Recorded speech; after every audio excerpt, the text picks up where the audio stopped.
tá?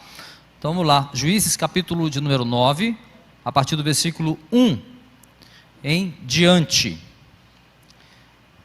Sem demora, para que não possamos demorar muito nesta noite, apenas o suficiente. Diz assim a palavra do Senhor. Atenta que a história, ela tem as suas nuances, tá? A gente vai explicar direitinho, mas fica atento já desde a leitura.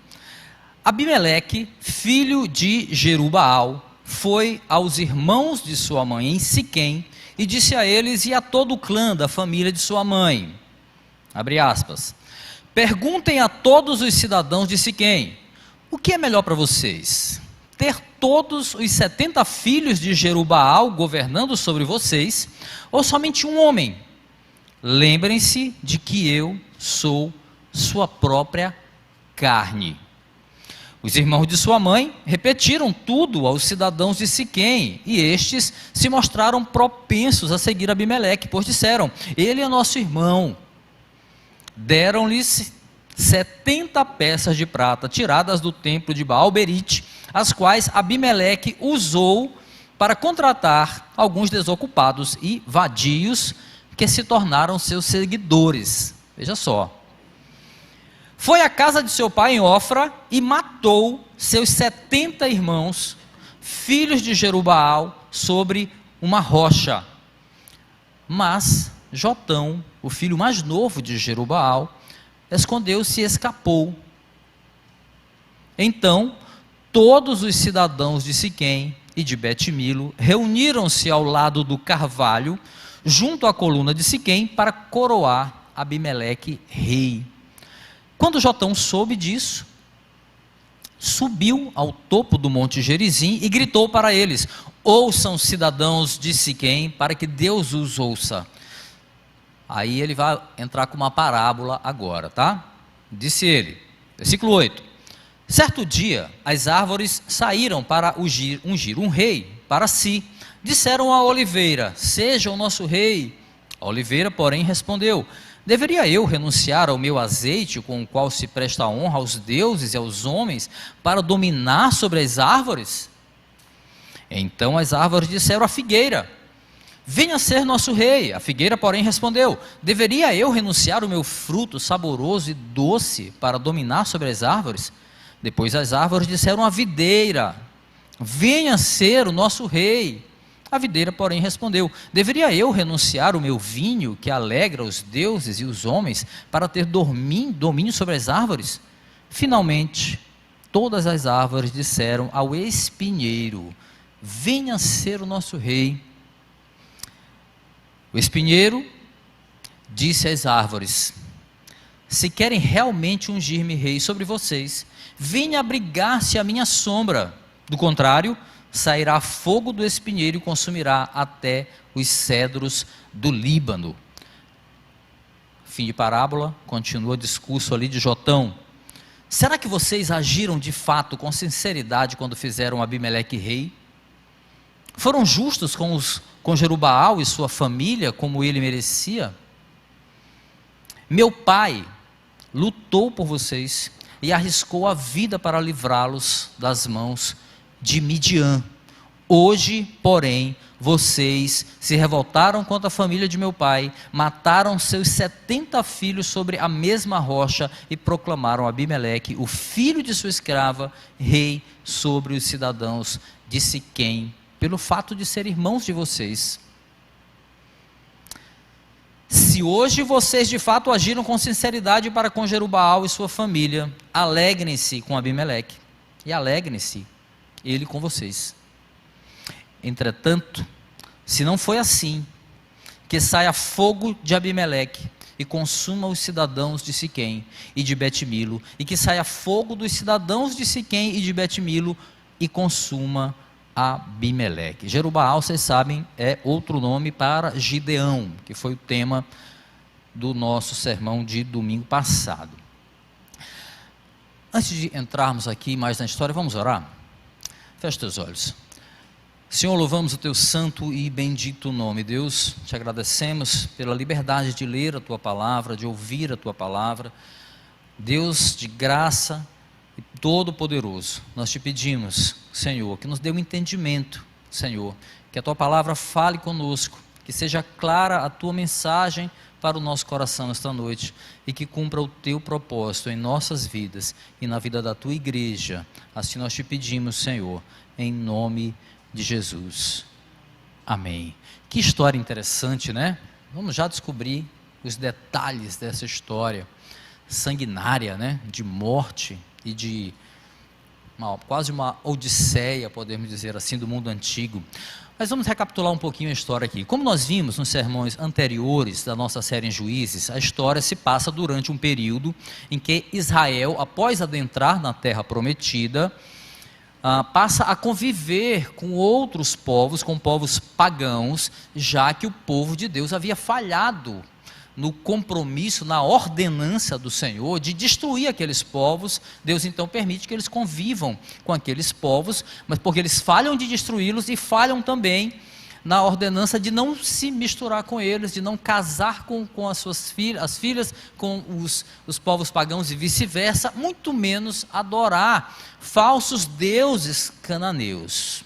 Vimos também o quanto é fácil nós nos identificarmos com esse povo, né, dos tempos dos juízes, um povo que insiste em tropeçar, porque se afasta dos mandamentos do Senhor, sempre que ele se via sem uma liderança, sem um juiz. Quando o juiz morria, os israelitas passavam a fazer o que achava certo aos seus próprios olhos, diz lá em Juízes capítulo 17, versículo 6, e no último versículo do livro de Juízes, capítulo 21, versículo 25, o povo passava a fazer o que achava certo aos próprios olhos. E a gente se identifica tanto com isso, né?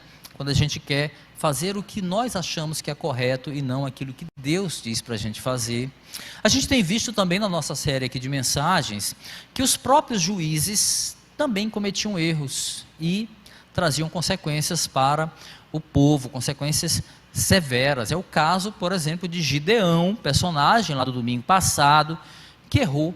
Ele teve muitas mulheres, poligamia, né? Os 70 filhos que ele teve porque tinha muitas mulheres. O próprio filho que ele teve com uma concubina é o personagem central dessa história aqui.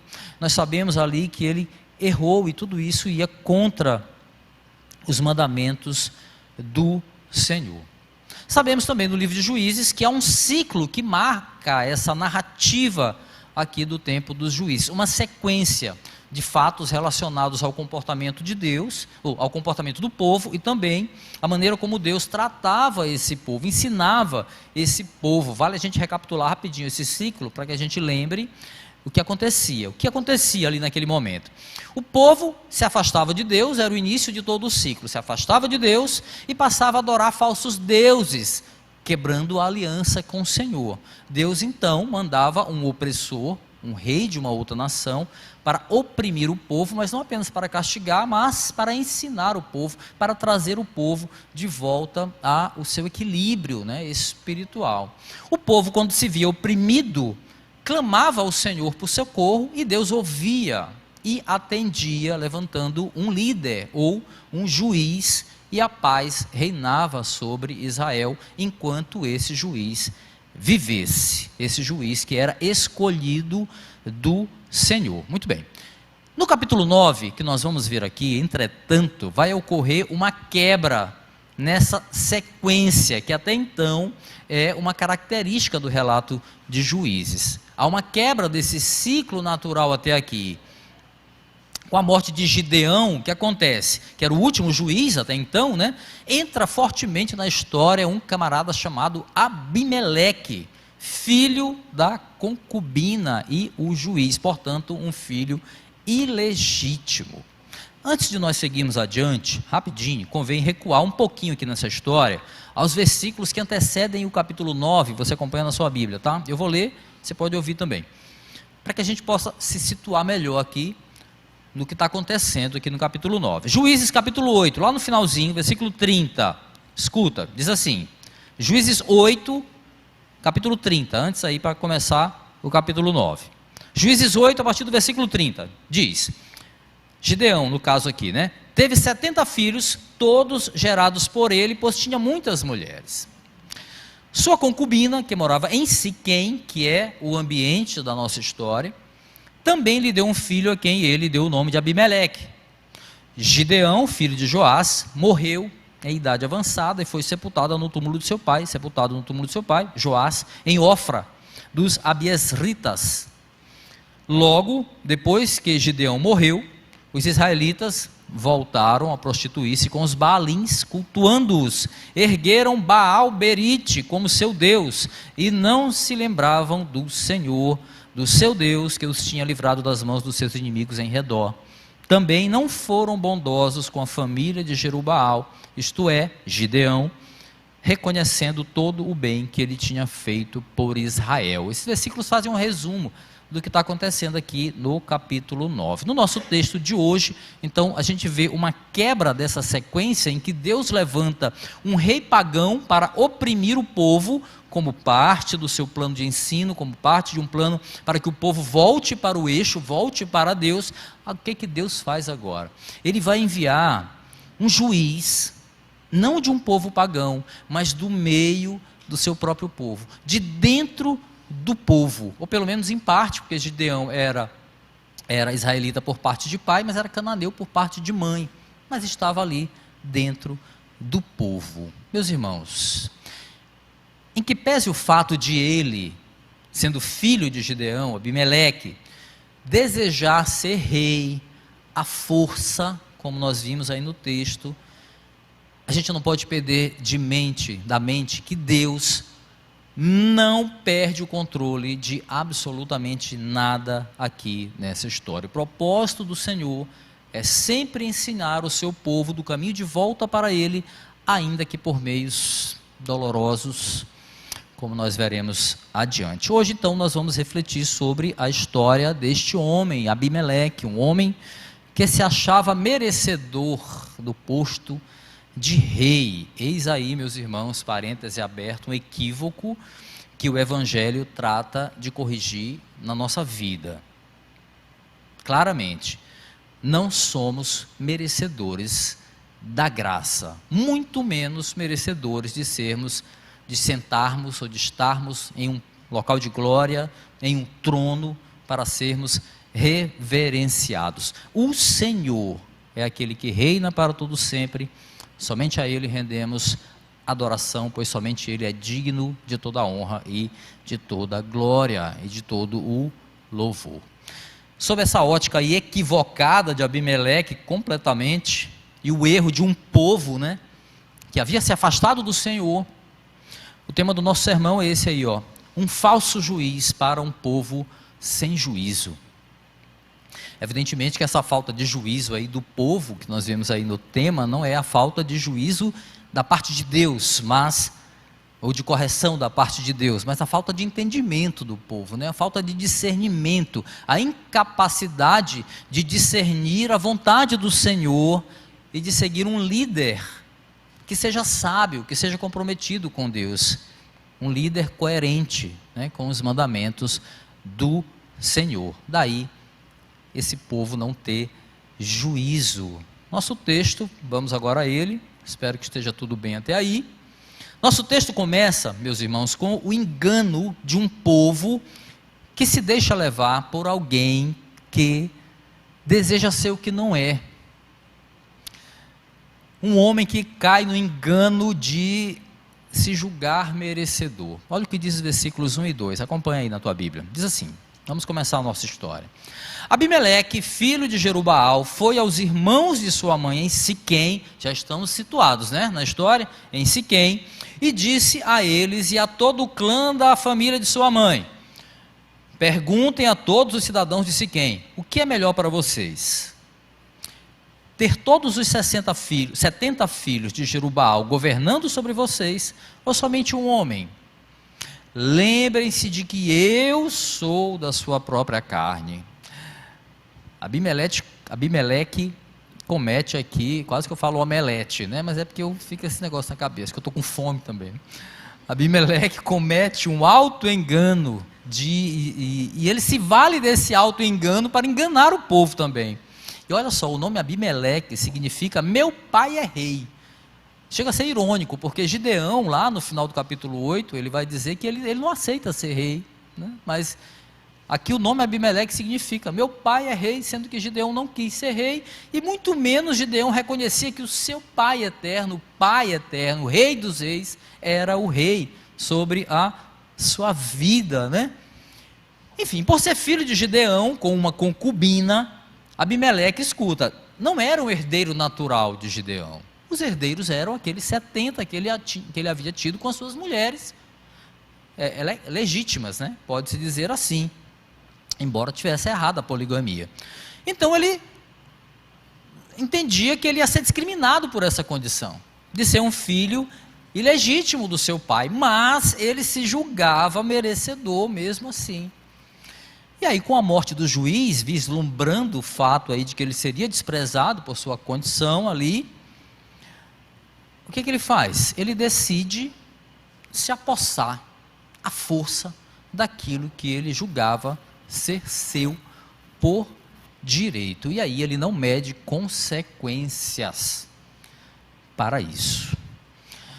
Veja que desde o início Abimeleque se revela um impostor, desde o início, porque todos os líderes mencionados em Juízes até aqui são levantados por Deus, e nenhum deles se apresenta para Deus querendo ser juiz. Deus os levanta, e muitos deles são improváveis, são pessoas improváveis. Abimeleque já é um impostor logo de cara, ele quer ser rei, se julga merecedor disso, e passa a conspirar para isso. E ele não tinha condições de levar esse plano de reinado a Ofra, onde seus irmãos moravam, onde Gideão também vivia. Então o que ele faz? Ele tenta imprimir esse plano em Siquém, que era a cidade da sua mãe. E Siquém, meus irmãos, era um lugar muito simbólico para o povo de Israel. Se a gente aprofundar um pouquinho, mas não vai dar tempo agora, mas só para você ter uma ideia, Siquém foi onde Deus apareceu para Abraão, para dizer que aquela terra ali era a terra prometida. Pois é, foi ali, na cidade de Siquém, em Canaã, onde primeiro foi erguido um altar para Deus. Gênesis capítulo 12, versículos 6 e 7 é o endereço dessa história, ali em Siquém. Siquém também foi o primeiro lugar onde o povo, liderado por Josué, adorou a Deus, quando eles entraram na terra prometida, onde eles se reuniram para adorar ao Senhor, foi ali naquele lugar. Portanto, era uma cidade muito emblemática, era um centro espiritual da cidade, ali da terra de Canaã, esta cidade de Siquém. Muito bem, segundo o texto, Abimeleque aqui elabora um discurso muito convincente para que os irmãos da sua mãe, diz aí o texto, seus tios, apoiassem ele. E aí ele destaca para convencê-los que ele era filho de Gideão, sim, mas ao mesmo tempo era parente deles, por parte de mãe. Ele diz, eu sou parente de vocês, olha, lembrem disso. Então a ideia dele, primeiramente, era fazer com que os tios dele fossem porta-vozes dele, do plano dele, perante o povo de Siquém. Olha o que ele diz. Olha como é que era o discurso. Ele fala no versículo 2: perguntem assim a todos os cidadãos de Siquém, o que é melhor para vocês? Ter todos os 70 filhos de Jerubaal governando sobre vocês, ou somente um homem? Aí ele diz, que homem é esse? Lembrem-se de que eu sou parente de vocês, que eu sou da própria carne, diz aí o texto. Observem, meus irmãos, que aqui nas entrelinhas do discurso, nós vemos algo que nos tempos modernos, atuais, nós chamamos de nepotismo. Veja que Abimeleque apela aqui para as vantagens que o parentesco com o futuro rei poderia trazer para o povo, né? Então, por parte de mãe, ele era de Siquém, logo, os habitantes daquela região iriam ter benefícios com o rei que fosse parente deles, ou da própria carne, como diz aí o texto, diferentemente dos seus irmãos que eram de Ofra, a terra do seu pai. Veja só, esse é o tipo de conversa, meus irmãos, que engana facilmente pessoas que não estão firmadas na verdade, pessoas que não estão firmadas no caminho do Senhor. Levar vantagem ilicitamente, né? Ilegalmente, como se fosse um direito. Todo mundo faz, por que eu não vou fazer? O mundo é dos espertos, não é assim que se diz? Só para fazer assim um exemplo bem atual, é o mesmo que votar para um político para obter um emprego, a mesma coisa. É o mesmo que votar para alguém para obter uma vantagem qualquer. Mesmo que ela não tenha capacidade, não seja honesta, não interessa que eu vou votar nele porque eu vou garantir uma coisa para mim. É a mesma coisa aqui. Esse foi o ponto, facilmente convenceu aquele povo sem juízo a eleger um falso juiz para si. Abimeleque se achava merecedor de uma coroa de rei, assim como nós, meus irmãos, muitas vezes nos achamos. Nosso autojuízo, né? Nessa nossa autoestima exagerada, pecaminosa às vezes, nós pensamos que devemos ser reconhecidos por nossas atitudes, almejamos uma glória, almejamos holofotes, não é? Queremos uma glória que jamais será nossa, jamais será nossa, porque se nós estamos aqui hoje, meus irmãos, servindo ao Senhor, servindo ao próximo, não é por mérito nosso, não é porque eu sou bonzinho, não é porque eu sou gente fina, porque eu sou muito legal, é porque Deus misericordiosamente nos chamou para estar aqui. Somente a Ele a honra e a glória. Abimeleque quis ser juiz de si mesmo. Na verdade, ele se fez juiz de si mesmo. E eis aí, meus irmãos, o engano que jamais podemos cometer. Jamais. Por haver esquecido de Deus, a gente leu ainda há pouco, né? Juízes capítulo 8, versículo 33 e 34, o povo havia se esquecido de Deus, o povo foi alvo fácil do engano plantado por Abimeleque e automaticamente tornaram-se cúmplices de um plano maligno e sanguinário. E aí, meus irmãos, uma vez cúmplices, enganados levam outros ao engano. Olha o que diz o versículo 3, versículo 4 e a parte A do versículo 5. Diz assim, ó, acompanha. Os irmãos de sua mãe, veja bem, repetiram tudo aos cidadãos de Siquém, e estes se mostraram propensos a seguir Abimeleque, pois disseram, ele é nosso irmão. Deram-lhe 70 peças de prata tiradas do templo de Baal-Berite, as quais Abimeleque usou para contratar alguns desocupados e vadios, que se tornaram seus seguidores. Foi à casa de seu pai em Ofra e matou seus 70 irmãos, filhos de Jerubaal, sobre uma rocha. Vamos fazer rapidinho aqui um resumo da ópera, rapidinho aqui, relembrando o que ocorrera, só escuta. Depois da morte de Gideão, Juízes capítulo 8, versículo 33 ao 35, só para fazer um resumo aqui, ó. Logo depois que Gideão morreu, os israelitas voltaram a prostituir-se aos Baalins, cultuando-os, ergueram Baal-Berite, que acabamos de ver agora, no capítulo 9, como seu Deus, e não se lembraram do Senhor, do seu Deus, que os tinha livrado das mãos dos seus inimigos em redor. Também não foram bondosos com a família, deu para ver, né? Não foram nada bondosos, com a família de Jerubaal, isto é, Gideão, reconhecendo todo o bem que ele tinha feito por Israel. O povo havia se esquecido de Deus, meus irmãos. É o que acontece, ficou alvo fácil para o engano. E não era assim um apagão de memória, já falamos. O povo não teve um apagão de memória, saber quem é Deus, não saber quem era Deus. Não, não é isso, a gente já explicou isso.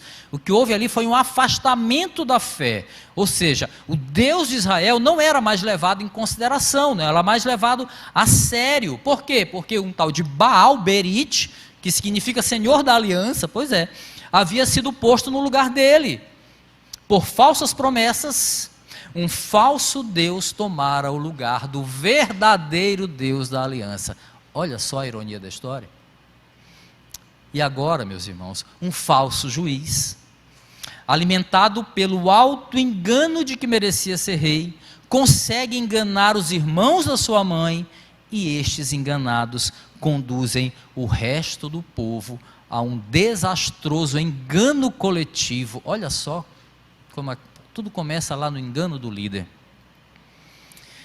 Desejosos das benesses, né, que receberiam do futuro rei, os cidadãos de Siquém aprovam o plano e mais, financiam o plano sanguinário de Abimeleque. O texto diz aí que os habitantes de Siquém retiraram 70 peças de prata do templo de Baal-Berite, as quais Abimeleque usa, né, para contratar mercenários, que o texto traduz para desocupados e vadios, que se tornam também seguidores de Abimeleque.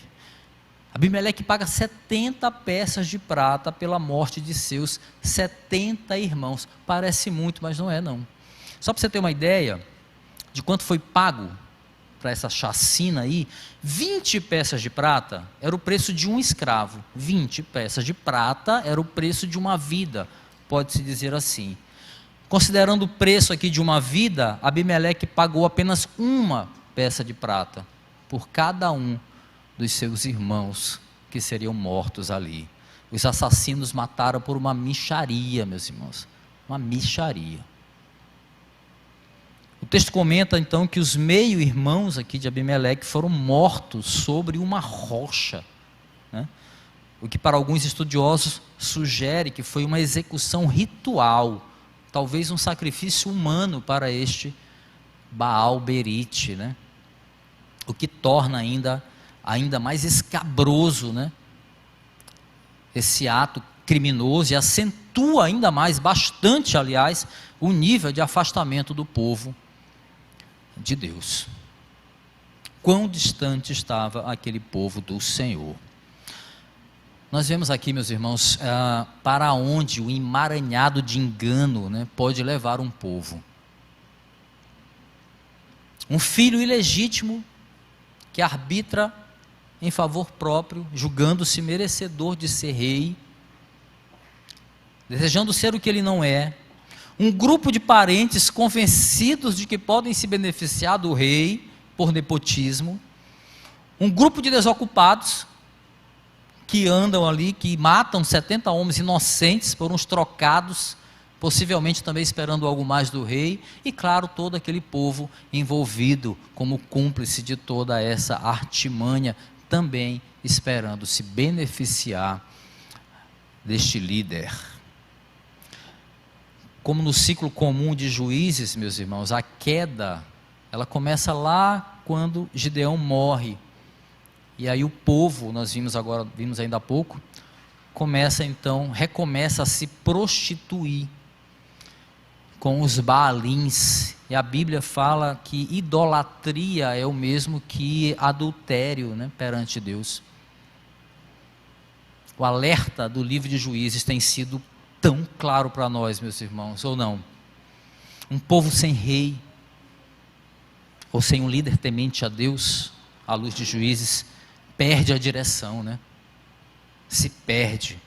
Um povo que se esquece de Deus, ou seja, não considera mais os mandamentos do Senhor, ignora, passa a andar conforme o próprio juízo, fazendo o que parece certo aos próprios olhos.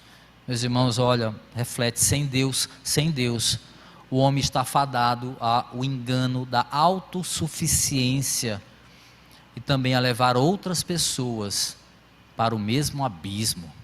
É o que acontece. E aí nós veremos adiante aqui, seguindo no texto, que o intento de Abimeleque, até aqui, né, pareceu que foi um plano de sucesso, foi um plano bem sucedido, só que havia um elemento surpresa com o qual o falso juiz não contava. Abimeleque não contava com Deus. A correção do engano, meus irmãos, vem do Senhor. Olha o que diz a partir do versículo 5 até o versículo 7, diz assim: mas Jotão, o filho mais novo de Jerubaal, escondeu-se, escapou. Então todos os cidadãos de Siquém e de Bet-Milo era uma região próxima, ali tudo uma coisa só, tá? Cidadãos de Siquém e Bet-Milo reuniram-se ao lado do carvalho, junto à coluna de Siquém, para coroar Abimeleque. Quando Jotão soube disso, subiu ao topo do monte Gerizim, e gritou para eles: ouçam-me, cidadãos de Siquém, para que Deus os ouça. Eu não sei se você, lendo essa história, pensou a mesma coisa, mas para mim foi inevitável fazer a seguinte pergunta: por que que Deus deixou Abimeleque assassinar os seus 70 irmãos inocentes? Que Deus justo é esse? Não é? Meus irmãos, olha, é comum, muito comum, nós sermos tentados, nós somos tentados a ser juiz dos decretos de Deus. Isso é uma tentação, né? Nós sermos os juízes do que Deus faz, não é? Não é só um questionamento, nós somos juízes. Nós discordamos, e se fôssemos Deus, não faríamos assim. Deus está errado em agir desse jeito. Não fazemos isso? Impressionante a soberba do ser humano. Mas, meus irmãos, antes de nos apressarmos aí a considerar que Deus agiu com maldade, nós temos que lembrar o seguinte: que Gideão tropeçou, e tropeçou feio, no fim da sua jornada. Pois é. O final do capítulo 8 vai relatar que Gideão fez um manto com o ouro que recebeu dos israelitas, depois que ele destruiu os midianitas que estavam oprimindo o povo. E o que é que ele fez com aquele ouro? Ele fez um manto, e aí expôs aquele manto em Ofra, que era a cidade, e o tornou um objeto de idolatria para o povo. Pois é. Além disso, a gente já falou sobre isso, os seus 70 filhos foram frutos de poligamia. E Abimeleque, este Abimeleque aqui, era filho de uma concubina com ele, de Siquém. Tudo isso contrário à lei do Senhor. Deuteronômio 17 e 17, depois você confere lá. Deuteronômio 17 e 17. Então, no mínimo aqui, meus irmãos, olhando para isso, o que nós vemos aqui é a mão pesada de Deus sobre o pecado humano. Injustiça não, maldade também não. A mão pesada de Deus sobre o pecado humano. Meus irmãos, não fosse Cristo, não tinha crente aqui para contar a história. Estaríamos todos fulminados pelos nossos pecados. Mas Cristo veio. Cristo veio. Se a gente fosse pentecostal e não reformado, tinha crente pulando e dando glória a Deus de alegria aqui. Mas eu espero que você esteja fazendo isso por dentro. Pelo menos isso.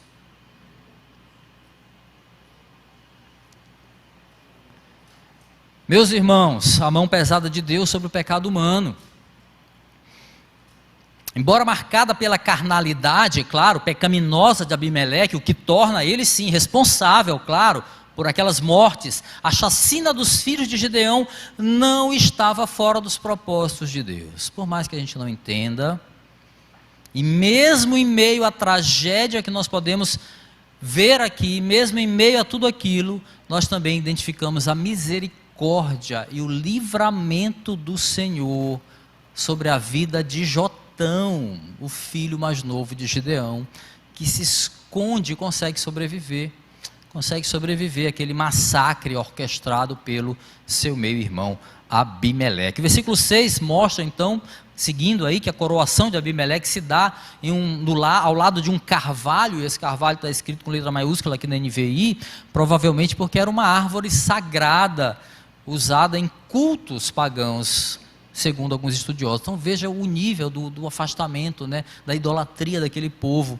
Então, contando aqui a história que nós vimos aqui na Bíblia, relembrando, né, quando Jotão toma conhecimento disso aí, ele se dirige ao cume do Monte Gerizim e faz ali um pronunciamento solene ao povo, quase um desabafo, né, que mais tarde se reverteria em vingança ou justiça de Deus sobre Abimeleque e também sobre o povo de Siquém. Meus irmãos, nós poderíamos falar muitos detalhes aqui sobre esse Monte Gerizim, muito simbólico também no contexto da história do povo de Israel, mas nós correríamos o risco aí de nos alongarmos e deixa isso para uma próxima oportunidade. Mas vai pesquisar lá, é muito simbólico também esse Monte Gerizim. O que é importante para nós aqui, meus irmãos, é a compreensão que mesmo diante de fatos tão trágicos como este que nós vimos até aqui, Deus não perde 1 milímetro de controle da história, Ele não perde nada, tudo está sob controle do Senhor. Temos que entender também que as consequências do pecado, oriundas do engano, fazem parte do agir de Deus na nossa vida. Sim. Em seu plano ali maligno, Abimeleque não contava com a mão do Todo-Poderoso, que viria sim para fazer o conserto necessário. Meus irmãos, se nós olharmos sinceramente para a nossa vida, assim, aquela olhada sincera, né? Para nossas vidas, quantas vezes nós não caímos em enganos que nos afastam do Senhor? Caímos fácil, por causa da carne. Quantas vezes não consideramos Deus nos nossos passos, não consideramos os mandamentos do Senhor no nosso agir. Quantas vezes nós fazemos o que é certo aos nossos olhos, sem sequer considerar o que Deus acha sobre isso, ou o que Ele já diz na sua palavra sobre isso. Olha, se existe algo que eu consigo me identificar com Abimeleque, pois é o fato de não ter levado em conta o agir de um Deus Todo-Poderoso sobre a minha vida.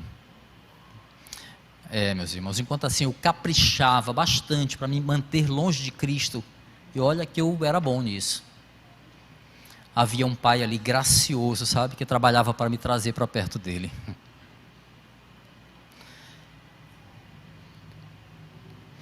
Eu não contava com Deus, mas Ele sempre esteve lá.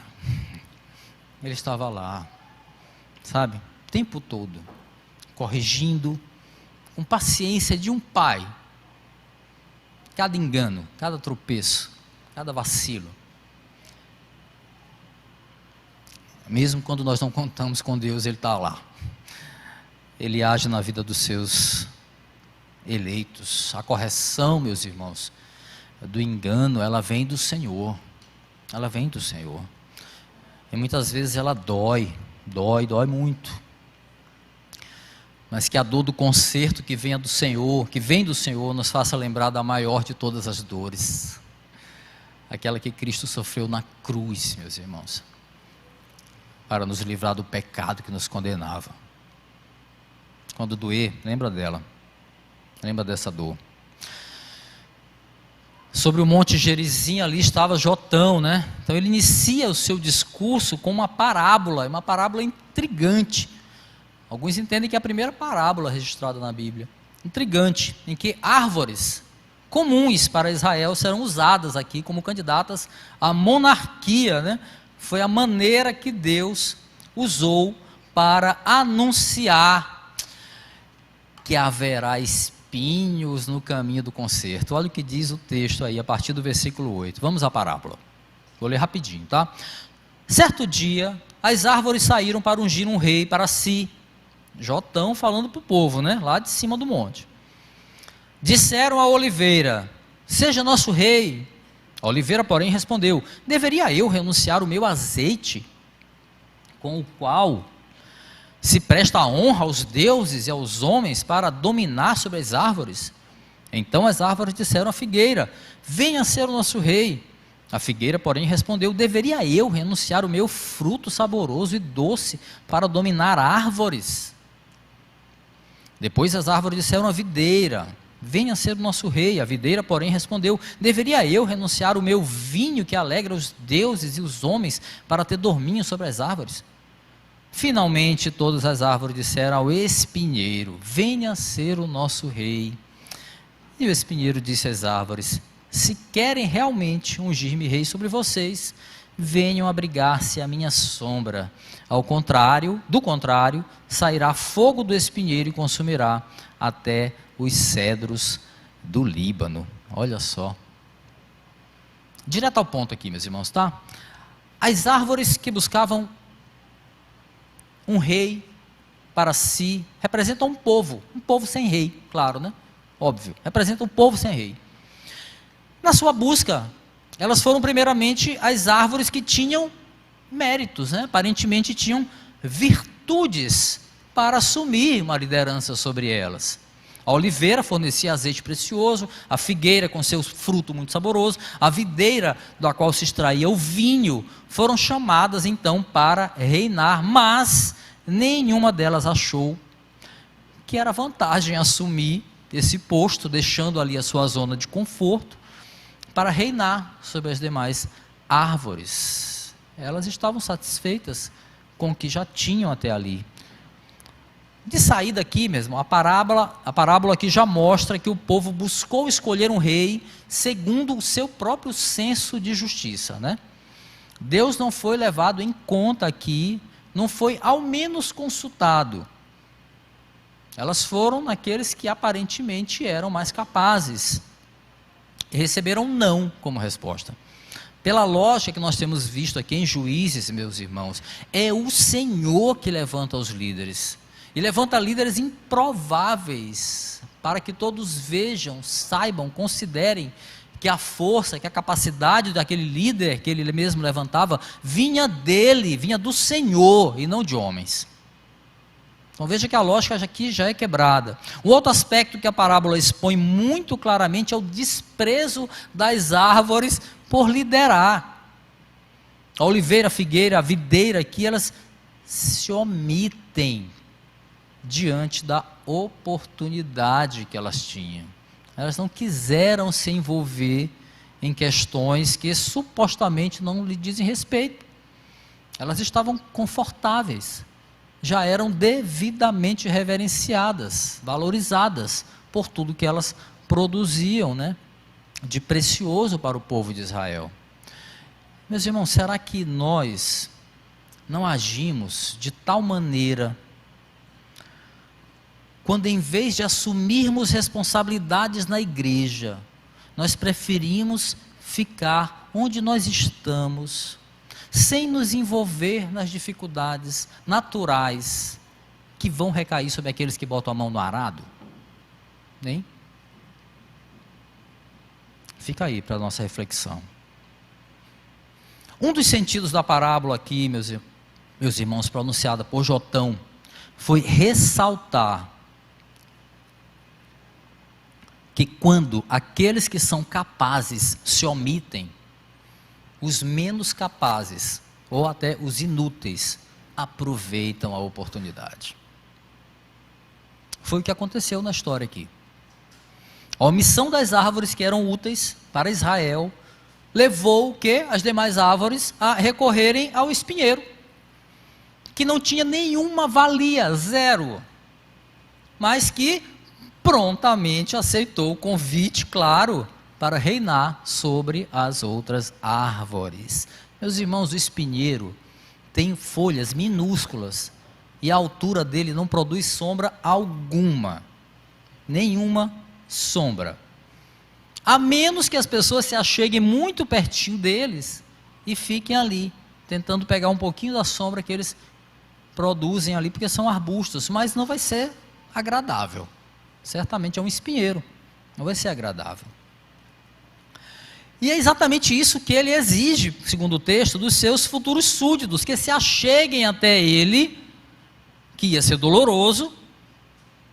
E aí a exigência, mostra o texto aí, ela vem acompanhada de uma ameaça: se vocês não fizerem isso, se abrigar aqui a minha sombra, serão atingidos pelo fogo que vai arder do espinheiro. Olha só. A imagem era muito assimilável para aquele povo de Israel, porque era comum, por conta do tempo seco ali em Canaã, os arbustos de espinhos pegarem fogo mesmo, e se eles não eram debelados rapidamente, se espalhavam e poderia sim atingir outras árvores maiores. Então era um símbolo muito compreensível para aquele povo que ouvia o discurso de Jotão. Isso era o que aconteceria com um povo que tentava escolher para si, meus irmãos, um rei, segundo os próprios juízos. Veja só. E a gente vê aqui um prenúncio do que acontece mais na frente com o povo quando escolhe um rei, né? Escolhe Saul, e a história você sabe o que acontece lá, se não dá uma procurada lá no livro de Samuel, começando o 1 Reis ali. O que acontece quando o povo decide escolher o próprio rei? Meus irmãos, haverá espinhos no caminho da correção, sim. Como consequência da idolatria ali daquele povo, o reinado de Abimeleque seria como um espinheiro para Israel. Era o que estava ali prenunciando aquela parábola. E é o que nós veremos no restante aqui do nosso texto de hoje, quando os culpados receberão justiça. Olha o que diz o texto a partir do versículo 16 até o fim agora. Será que vocês, agora ele já disse a parábola, né, e agora está questionando o povo, se dirigindo ao povo. Será que vocês agiram de fato com sinceridade quando fizeram Abimeleque rei? Foram justos com Jerubaal e sua família, como ele merecia? Meu pai lutou por vocês e arriscou a vida para livrá-los das mãos de Midian. Hoje, porém, vocês se revoltaram contra a família de meu pai, mataram seus 70 filhos sobre a mesma rocha e proclamaram Abimeleque, o filho de sua escrava ou da concubina, rei sobre os cidadãos de Siquém, pelo fato de ser irmão de vocês. Se hoje vocês de fato agiram com sinceridade para com Jerubaal e sua família, alegrem-se com Abimeleque e alegrem-se ele com vocês. Entretanto, se não foi assim, que saia fogo de Abimeleque e consuma os cidadãos de Siquém e de Bet-Milo, e que saia fogo dos cidadãos de Siquém e de Bet-Milo e consuma Abimeleque. Então veja, Jotão está exortando o povo aí, meus irmãos, a refletir sobre o verdadeiro senso de justiça que deveria ter sido levado em conta na coroação de um rei para si. Eleger Abimeleque desonrava o que Gideão havia feito para aquele povo. E ele vai e diz muito claramente aí, em seu pronunciamento aqui, Jotão desmascara os interesses pessoais daquele povo, né? Ao elegerem um rei que era ligados a ele por parentesco, um rei ilegítimo, filho da concubina, então coroado rei em Siquém. Todavia, Jotão alerta que a vingança chegaria sobre todos aqueles que agiram à revelia do Senhor, motivados pela idolatria e pela ganância. O texto mostra aqui que as partes envolvidas, Abimeleque e o povo, né, se voltariam uma contra a outra, né? Versículo 20 diz que saia fogo de Abimeleque e consuma os cidadãos de Siquém e de Bet-Milo, e que saia fogo dos cidadãos de Siquém e de Bet-Milo e consuma Abimeleque. Veja, uma parte contra a outra. De fato aqui, o restante do capítulo 9, depois você vai ler depois, aí vai se deleitar com essa história, já com todo o entendimento, né? Vai mostrar o que acontece com o reinado desastroso de Abimeleque, que tem 3 anos aí, dura mais ou menos 3 anos, mas termina com o rei morto pelo próprio escudeiro, por ordem dele, após que ele ter sido atingido por uma pedra de moinho lançada por uma mulher, e era vergonhoso para ele morrer dessa forma. Olha o que diz, rapidinho, ó, escuta, versículos 53 e 54, já no final do capítulo 9, diz assim: uma mulher jogou-lhe uma pedra de moinho na cabeça de Abimeleque, e lhe rachou o crânio. Imediatamente ele chamou o seu escudeiro e lhe ordenou: tire a espada e mata-me, para que não digam que uma mulher me matou. Então o jovem atravessou e ele morreu. Ó. E as consequências são estendidas também ao povo, conforme nós lemos no versículo 57, que vai dizer assim, último versículo já do capítulo: Deus fez também os homens de Siquém pagarem por toda a sua maldade. A maldição de Jotão, filho de Jerubaal, caiu sobre eles. Veja como é o desfecho, que final triste, né, para essa história trágica, a vingança de Deus que recai sobre as partes que eram culpadas. Mas, meus irmãos, apesar desse desfecho apropriado, podemos dizer, para aqueles que se afastam de Deus, esquecendo-se da aliança que havia sido estabelecida com Israel, a lição que deve ficar para nós é a lição de que o Senhor jamais perde o controle da história, e Ele sempre age para corrigir os passos enganosos do seu povo. E vai doer, às vezes sim. E aí vamos concluir, meus irmãos, dizendo o seguinte: nós vimos aqui nessa sanguinária história de Abimeleque, né, a saga de um falso juiz enganador, que é punido pelo auto-engano e também é culpado por levar o povo consigo para o abismo. Meus irmãos, as consequências de um líder que leva um povo para o abismo são duríssimas, são duríssimas.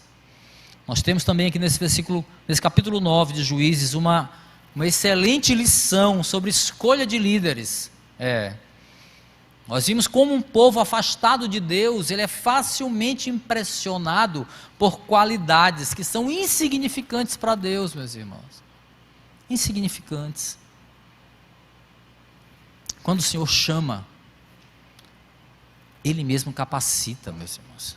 E muitas vezes é alguém improvável mesmo, para ser aquele que Ele vai chamar, exatamente para que esse eleito não se vanglorie dos próprios méritos. Deus não busca seus eleitos por aparência, porque os escolhidos, meus irmãos, eles se revelam eleitos por uma mudança que vem de dentro para fora. A regeneração acontece dentro, tem a ver com aparência. Eu posso me vestir de crente, mas só saber se eu sou crente é dentro, não é fora. O texto de hoje nos deixa um alerta muito, muito claro sobre o engano de nos julgarmos merecedores de glórias, de elogios. Abimeleque, meus irmãos, se fez juiz de si mesmo e perdeu completamente o juízo. Eis um engano aí que nós não podemos cometer, meus irmãos. Nós só temos um justo juiz que arbitra ao nosso favor, e o nosso juiz, ele é eterno. Por isso nós não corremos o risco de perdermos o rumo, como acontecia com Israel toda vez que o seu juiz humano morria. Para ficarmos bem, nós precisamos tão somente manter os olhos fixos nele, firmados no seu evangelho. O nosso juiz é eterno, ele vive, ele reina para todo sempre. Aleluia. Nós vimos aqui o perigo para o qual um emaranhado de enganos pode nos levar, meus irmãos. Um abismo chama outro abismo, né? Diz lá o Salmo 42, versículo 7. Um abismo chama outro abismo, retratando a consequência que é esse afastamento, é estar distante do Senhor. Nós vimos então um exemplo de árvores, né, cheias de qualidades, mas que se omitiram ante a oportunidade de servir. Será que nós temos aproveitado as oportunidades? O pastor não me chama para fazer nada, estou só esperando aqui, sentado, pastor, estou há 5 anos na base, pastor nunca me chamou para fazer nada. Será que eu nunca chamei mesmo? Ou não chamei para fazer o que você quer fazer? E aí às vezes nós perdemos oportunidades, e aí seguimos bem na nossa zona de conforto, né? Fingindo que não é conosco o dever de servir. Não é comigo essa história. Por fim, meus irmãos, nós não podemos viver alheios ao fato de que Deus jamais deixa de controlar a história e vai sempre corrigir, por amor, o seu povo, porque a correção do engano vem do Senhor. E certamente haverá espinhos no caminho do conserto, certamente. Que o exemplo de Israel, meus irmãos, do tempo dos juízes, fique para nós como uma pesada de lição contra o nosso pecado, contra a nossa inércia, que às vezes nos abate, nos impedindo de servir mais, de amar mais, de crescer mais no relacionamento verdadeiro com Deus e sem tantos tropeços, né? Afinal de contas, meus irmãos, nós não somos mais um povo sem rei. O nosso rei vive. O nosso rei reina para todo sempre. Amém. Vamos orar, fica de pé.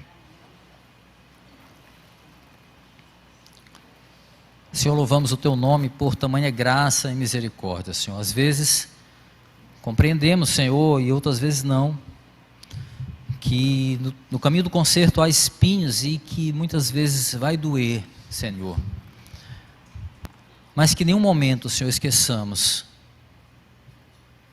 o peso da Tua mão de amor sobre um povo que tropeça tantas vezes, porque esquece de Ti, esquece de considerar os Teus mandamentos, e nós tentamos, Senhor, fazer aquilo que achamos correto, conforme os nossos próprios olhos e nosso juízo. Não queremos ser um povo sem juízo, Senhor, mas um povo que verdadeiramente tem um juiz, que reina sobre a nossa vida, que reina sobre as nossas atitudes. Senhor, nos tira de toda a inércia, Senhor. Não queremos ser como aquelas árvores que simplesmente estavam bem e confortáveis naquela situação em que estavam, Senhor. Queremos perceber as oportunidades para servir aos nossos irmãos. Nos dá sabedoria, Senhor, para escolher, Senhor, líderes corretamente, Senhor. Não por interesses, como mostrou aquele povo de Siquém ao eleger Abimeleque, o seu rei, porque almejava benesses do rei, que era seu parente, Senhor. Não podemos bater no peito e fazer um discurso de crente, Senhor, quando agimos da mesma forma, muitas vezes. Não podemos ser assim, Senhor. Perdoa nossos pecados. Nos dá sabedoria, Senhor, na Tua palavra, entendimento por meio do Teu Espírito, para honrarmos o Teu nome, Senhor, e o chamado que recebemos do Senhor. Assim nós te pedimos, ó Deus, e te agradecemos, em nome de Jesus. Amém. Vamos adorar o Senhor.